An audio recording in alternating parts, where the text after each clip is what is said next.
Сәлем достар, жаз айында осындай жеңіл, майынсыз салат жасағыларыңыз келсе, осы видеоны соңына дейін қарауға кеңес берем. Каналға жазылып кетіңіздер, қоңыраушаны басып қойыңыздар. Көріп отырғандарыңыздай 3 ингредиенттен ғана тұрады. Капустаны осылай жұқалап турап аламыз. 150 граммдай капуста и 3 помидор.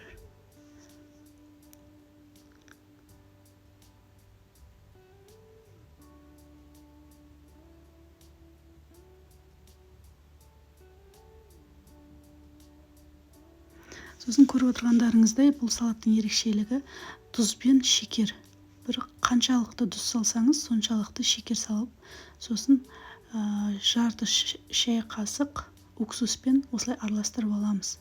Яғни өзіндік әдемі дәмін береді. Осыны бірінші помидор турамас бұрын капустамен араластырып, капустаның сөлін шығарып аламыз.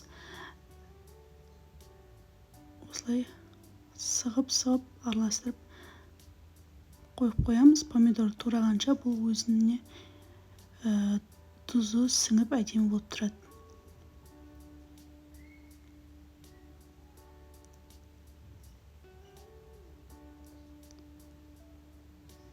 Енді көріп отырғандарыңыздар, помидорды төртке бөліп, осылай жұқа қылып кесіп шығамыз.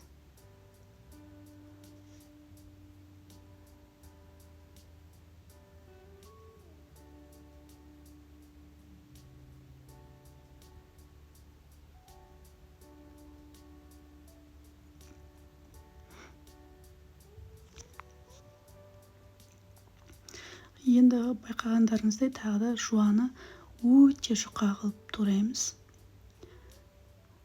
Яғни ащылығы білінбей кетеді. Қалауынша турайсыздар, біз жуаны көп естімейтін болғасын, бір жарты жуаны жеткілікті деп.